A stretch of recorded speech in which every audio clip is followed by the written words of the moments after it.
Selamat datang di Agus Pajak, tempat Anda belajar pajak. Pada video ke-68 tentang Undang-Undang Pajak Penghasilan, kita bahas PPh Pasal 23.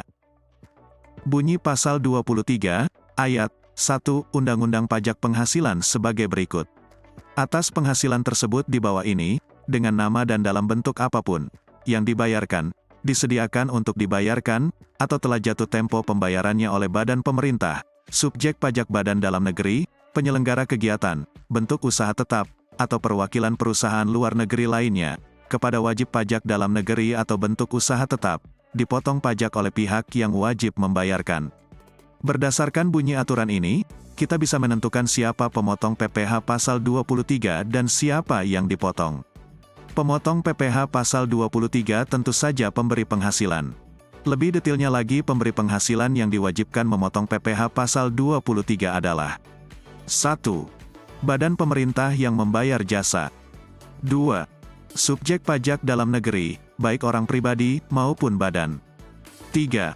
Penyelenggara kegiatan. 4. Bentuk usaha tetap. 5. Perwakilan perusahaan luar negeri lainnya. Sedangkan pihak yang dipotong adalah wajib pajak dalam negeri, dan bentuk usaha tetap. Bentuk usaha tetap adalah subjek pajak luar negeri yang diperlakukan seperti wajib pajak badan dalam negeri. Tadi saya sampaikan bahwa salah satu pemotong adalah subjek pajak dalam negeri, baik orang pribadi maupun badan. Tapi, tidak semua orang pribadi diwajibkan memotong PPh Pasal 23. Wajib pajak orang pribadi yang diwajibkan memotong PPh Pasal 23 yaitu akuntan, arsitek, dokter, notaris, PPAT selain camat, pengacara, konsultan, yang melakukan pekerjaan bebas. Bisa kita sebut para profesional yang buka kantor, atau buka praktek profesi. Termasuk orang pribadi yang memiliki usaha dan menyelenggarakan pembukuan, wajib memotong PPh Pasal 23. Selain yang disebutkan di sini, tidak boleh memotong PPh Pasal 23. Selanjutnya tentang tarif dan objek. Tarif PPh Pasal 23 ada dua, yaitu tarif 15% dan tarif 2%.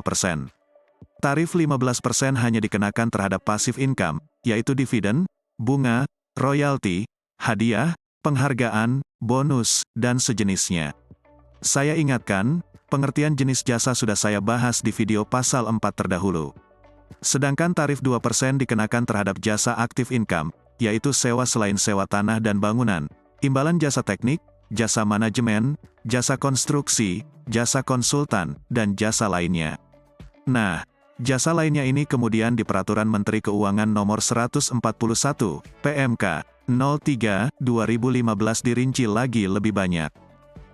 Terdapat irisan antara PPh Pasal 21 dan PPh Pasal 23. Secara umum, kebanyakan orang mengkategorikan PPh Pasal 21 sebagai pemotongan kepada orang pribadi, sedangkan PPh Pasal 23 pemotongan kepada badan. Namun hal ini tidak menjadi patokan. Karena itu Direktorat Jenderal Pajak di akun Instagram memberikan rincian mana saja yang dipotong PPh Pasal 21, dan mana yang dipotong PPh Pasal 23. Kita kelompokkan jenis penghasilan menjadi 5, yaitu bunga, hadiah, royalti, sewa, dan jasa. Dari kelima jenis penghasilan tersebut, objek PPh Pasal 21 yang diterima orang pribadi hanya hadiah dan jasa. Jenis penghasilan sewa, walaupun diterima oleh orang pribadi, merupakan objek PPh Pasal 23. Begitu juga dengan royalti dan bunga. Dari sini kita bisa mengingat pihak yang dipotong PPh Pasal 21 di video sebelumnya yaitu pegawai, mantan pegawai, bukan pegawai, dan peserta kegiatan. Bunga, royalti, dan sewa tidak ada hubungannya dengan pekerjaan pegawai. Selanjutnya kita sebutkan jenis-jenis penghasilan yang merupakan bagian dari jasa lain, yang diatur berdasarkan Peraturan Menteri Keuangan Nomor 141, PMK, 03/2015 yaitu jasa penilai, jasa aktuaris, jasa akuntansi, pembukuan, dan atestasi laporan keuangan, jasa hukum, jasa arsitektur, jasa perencanaan kota dan arsitektur landscape, jasa perancang, jasa pengeboran di bidang penambangan minyak dan gas bumi, kecuali yang dilakukan oleh bentuk usaha tetap, jasa penunjang di bidang usaha panas bumi dan penambangan minyak dan gas bumi, Jasa penambangan dan jasa penunjang selain di bidang usaha panas bumi dan penambangan minyak dan gas bumi.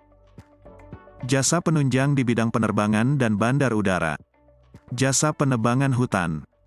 Jasa pengolahan limbah. Jasa penyedia tenaga kerja dan atau tenaga ahli. Jasa perantara dan atau keagenan. Jasa di bidang perdagangan surat-surat berharga, kecuali yang dilakukan oleh Bursa Efek, Kustodian Sentral Efek Indonesia, KSEI, dan Clearing Penjaminan Efek Indonesia, KPEI. Jasa kustodian, penyimpanan penitipan, kecuali yang dilakukan oleh Kustodian Sentral Efek Indonesia, KSEI. Jasa pengisian suara, dubbing, dan atau suli suara. Jasa mixing film. Jasa pembuatan saranan promosi film, iklan, poster, foto, slide, klise, banner, pamflet, baliho dan folder. Jasa sehubungan dengan software atau hardware atau sistem komputer, termasuk perawatan, pemeliharaan dan perbaikan. Jasa pembuatan dan atau pengelolaan website. Jasa internet termasuk sambungannya. Jasa penyimpanan, pengolahan, dan atau penyaluran data, informasi, dan atau program. Jasa instalasi, pemasangan mesin, peralatan, listrik, telepon, air, gas, AC, dan atau TV kabel, selain yang dilakukan oleh wajib pajak yang ruang lingkupnya di bidang konstruksi dan mempunyai izin dan atau sertifikasi sebagai pengusaha konstruksi. Kita lanjut ke video 69.